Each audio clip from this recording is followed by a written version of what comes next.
Where do we have to work and in which area do we have to work and what will be its coordinates, what work is going on in its surroundings. Then what supporting certificate documents and signatures can be there with our permit. What documents can be found? There can be an atmosphere test. After that, we can have a work entry. The road can be cleared. It will depend on the working activity and the nature of the job in your surroundings. After that, apart from your certificate, what documents will be there? It could be your plan, your rescue plan, your SOP, standard operating procedure, your work plan, as we can call it. So all these documents and certificates of yours will also need to be insured as per the SWCC chart or initial job analysis. And lastly, through identification for the need of isolation and temporary defeat. If we need to shut down on this bypass or switch off some safety equipment, temporary defeats will be required. And if isolation is needed for electrical, mechanical, process or instrumentation, then all those isolations must be verified. ICT must be done and we need to obtain authorization from the party and attach it with the permit. In the initial job analysis, we will determine all the necessary factors to identify which permit is required for working in a particular area and what additional requirements will be needed. Based on this, we will be able to execute our work safely.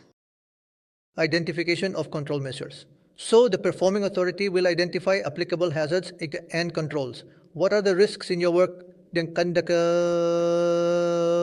and what are the control measures?